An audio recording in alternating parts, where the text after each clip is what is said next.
All right. We love you. Hey, look, thanks so much to my chairman, Congressman, your representative, Howard Buck McKeon, for inviting me out here to be with each and every one of you. And we're going to send him back to Washington, D.C. Yes. And I'm going to tell you why. But first and foremost, I was born down in Georgia, went to the University of Tennessee, so I figured I'd bring a little bit of South to Southern California. Okay. All right. Now, I need you all to verify one thing.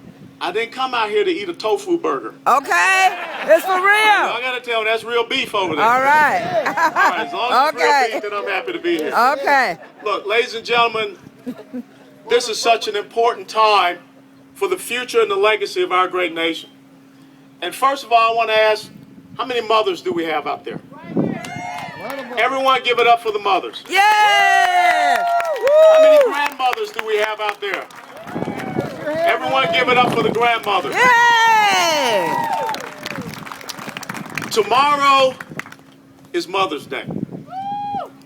And it's a day when we're going to honor those women who do the things that make us who we are.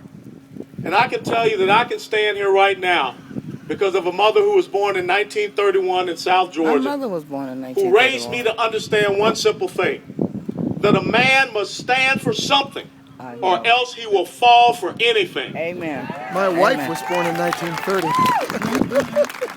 My mother passed away in born in 1994. 1906. But the young man that you see standing here before you is a reflection of the discipline, a reflection of the integrity and the character that she raised me up to have. Because I believe that America produces strong men because America has strong mothers. Yes. That's right.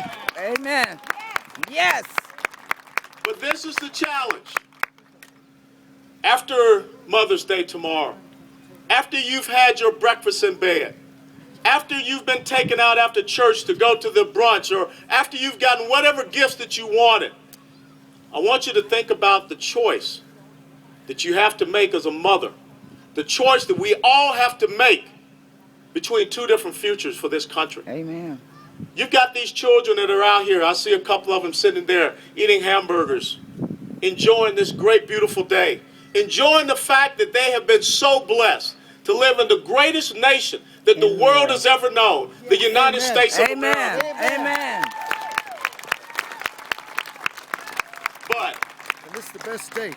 if you're not careful, We got the best weather. in the twinkling of an eye, the future and the legacy that we should seek to pass on to them Amen. could be lost. Exactly. Because all of us that are adults are here because we had great mothers, great fathers, great grandparents and grandfathers, grandmothers, whatever, that enabled us to be here today because they stood up and said that as part of the American DNA is that we pass on something better to subsequent generations than what was for us. Right.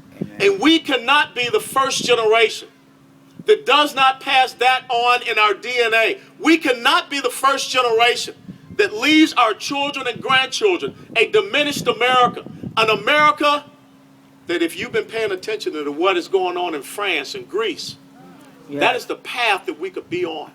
Because that new president that was elected in France is saying many of the same things that our current president is saying. You cannot tax your way out of this. You cannot grow government big enough to get out of this. It is not about making the American people enslaved to a large bureaucratic nanny state. It is not about creating an entitlement welfare state. It's about empowering the American people. It's about setting the right type of tax and regulatory policies so that we can grow our businesses, so that we can reward individual industrialism and entrepreneurship, so that we can pass on, just like this beautiful winery that we're at, that will be passed on to another generation. But if you're not careful, next January, the largest tax increase that this country has ever seen will occur. If we're not careful, the death tax will go from 35% to 55%. Wow. The exemption level will go from 5 million down to 1 million. How are we supposed to pass on the greatness of this country if we're destroying it today? Amen. America is $15.6 trillion in debt, heading towards $16 trillion in debt. And if you read the president's fiscal year 2013 budget, he wants to add another 10 trillion to it. No. He wants to take us to 26 trillion. And ladies and gentlemen, when you start to think about adding on things such as Fannie and Freddie, our debt is out of control. That's right. Our deficits are out of control. You know, if I hear President Obama say one more time, we don't want to go back to the policies of old, well, I got to tell him something. Yeah, that's okay. The largest deficit for President Bush was $500 billion. The largest deficit for President Obama was $1.42 trillion. The smallest deficit for President Obama was $1.29 trillion. I'd be happy to go back to a $500 billion deficit. Yes, yes. We cannot destroy the economy of the United States of America. Amen. We have to unleash the American spirit and not harness it. We cannot look toward the government to promote economic dependency instead of economic freedom. But that's the path that we're on. When you look at what our gas prices have become, when President Obama came into office, it was $1.84 average across the United States of America. Now, I'm not a real smart guy, and everyone keeps talking about gas prices are dropping and getting lower. It is still $3.80-something all across this country. Until it gets back down to $1.84, we will not be satisfied, and President Obama is a failure. Amen. Yes. Yes. He failed. Good. If we don't seek to develop the full spectrum of our energy resources, which means that we can get Americans back to work, our oil, our natural gas, our coal, our nuclear, biofuels, all the way down to the renewables. But we cannot have an ideological agenda that has resulted in 5 solar companies going bankrupt.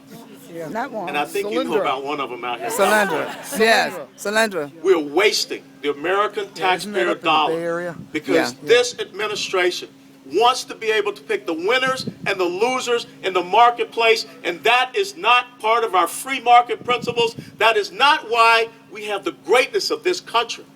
Our small businesses are suffering. When you look at Dodd-Frank and what it has done to our small community banks, it is destroying them. That's the lifeblood for our small businesses. They need to access the capital, but it's not there. I don't want to see the capital of the United States of America leaving just the same as they're going to do in France. Right. Because he wants to tax the top income brackets at 75%. Wow. What happens here in the United States of America when your marginal taxation is anywhere from 70 to 75%? This is what they don't understand. The top 1% of wage earners in the United States of America pay 38% of federal income taxes. The top 5% pay 58%. The top 25% of wage-earning households in America pay 86% of federal income taxes. But there's 47% of those wage-earning households that are paying zero. We right now are on a ship of state, and only one half is rowing. And when you only have one half rowing on a boat, or on a ship, going around in circles. You go around in circles. And that means that we're just going to run out of energy. Because the failure of a centralized government planned economy has always been that the producers stop producing. And it was Margaret Thatcher who said, socialism works very well until you run out of other people's money. That's right. Yeah, right on. Yes, the Iron Lady. Mothers, think about it. What do you want your children to say you left for them? Do you want a bankrupt country?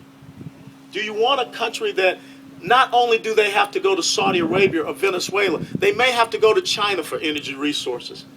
Instead of all the blessings that God has given us right here in this incredibly bountiful country that we call these United States of America, it is about truly passing on something better. But let me tell you why I'm really here. I'm really here to support a man. And I don't say that willy-nilly, because I'm just an old hardcore combat paratrooper. And we don't give up our support to just any old body. But our national security is so important. Right now, what are people talking about in our country? They're talking about gay marriage. They're talking about some $15 million party that got thrown down the road in Los Angeles. For a haircut. But what they're not talking about is the fact that we're about to decimate our United States military. That's right. We're about to take our military's ground forces down to a level that it has not been since 1940.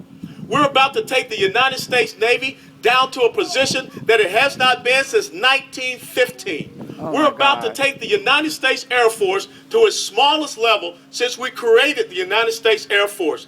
And there is only one person that is talking about this. That's Chairman Buck McKeon. Hey, yes. The president's not talking about it. Nope. The vice president's not talking about it. The Senate Majority Leader is not talking about it. The Speaker of the House is not talking about it. The House Majority Leader is not talking about it. The only champion that my brothers and sisters still in uniform, my nephew who is still in uniform has, is this man right back here. Yes. He is fighting to make sure that this sequestration does not go through. If sequestration goes through, ladies and gentlemen, Katie barred the door. The world is a more dangerous place. There are barbarians at the gates. Our borders are not secure. That's right. We have radical Islamists coming across our borders, establishing training camps in this country.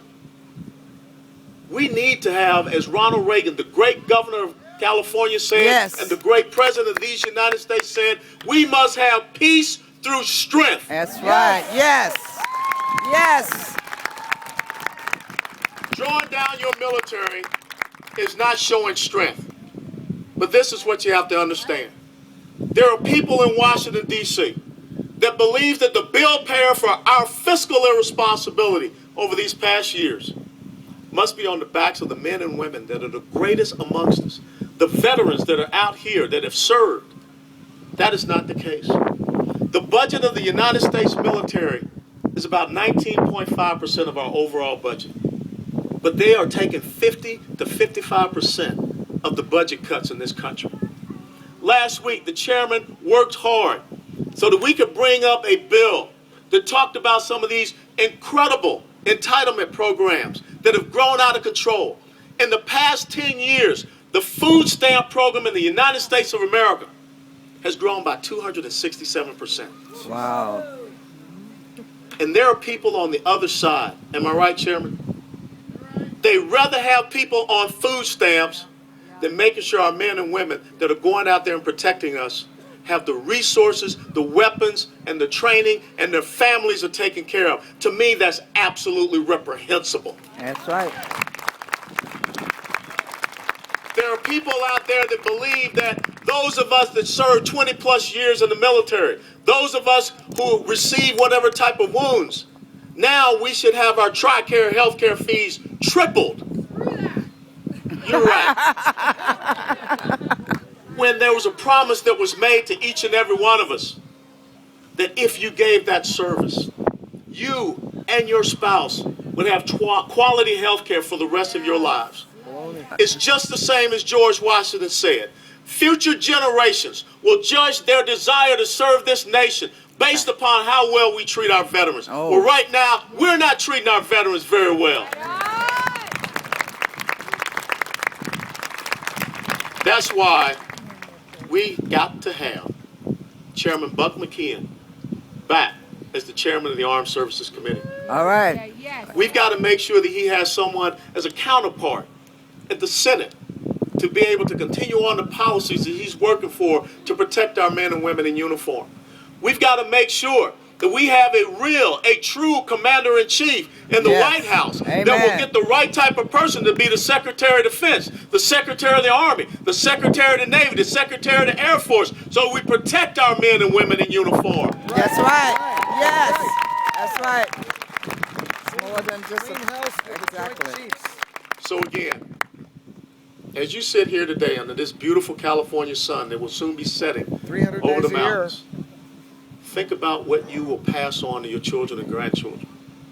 Mothers, enjoy Mother's Day tomorrow. But on Monday,